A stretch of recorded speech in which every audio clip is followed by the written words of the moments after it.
रात का समय था। चारों ओर पूरा अंधेरा छाया हुआ था।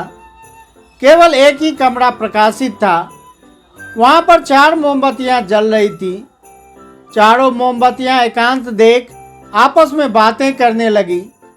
पहली मोमबत्ती बोली, मैं शांति हूँ। जब मैं इस दुनिया को देखती हूँ तो बहुत दुखी होती हूँ। चारों ओर आपाधापी, लूट खसोट और हिंसा का बोलबाला है। ऐसे में यहाँ रहना बहुत मुश्किल है। मैं अब यहाँ और नहीं रह सकती। इतना कहकर वह मोमबत्ती बुझ गई। दूसरी मोमबत्ती भी अपने मन की बात कहने लगी। मैं विश्वास हूँ। मुझे लगता है कि झूठ, धोखा, फरेब, बेईमानी मेरा वजूद खत्म करते जा रहा है।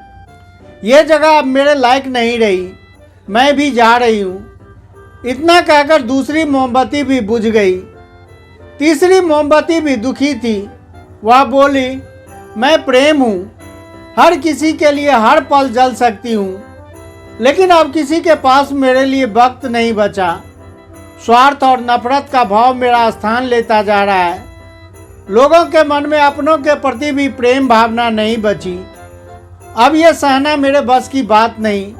मेरे लिए जाना ही ठीक होगा। यह कहकर तीसरी मोमबत्ती भी बुझ गई। तीसरी बत्ती बुझी ही थी कि कमरे में एक बालक ने प्रवेश किया।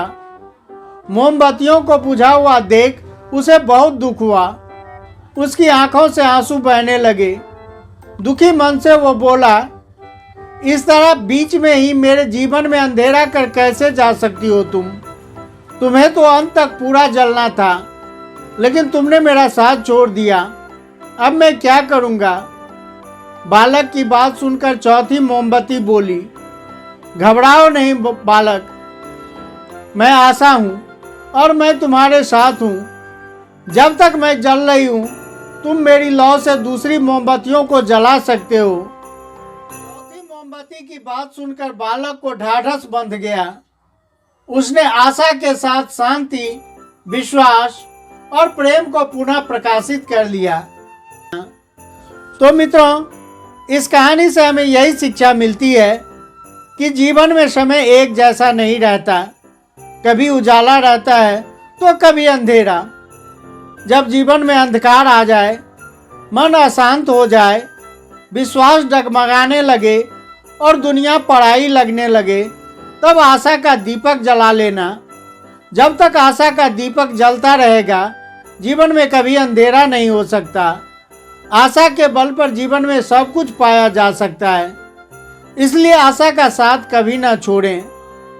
तो मित्रों, आपको यह कहानी कैसी लगी? कमेंट के माध्यम से अपनी राय जरूर दें। साथ ही चैनल को सब्सक्राइब अवश्य ही कर दें। फिर मिलते हैं अगले वीडियो में। तब तक के लिए धन्यवाद।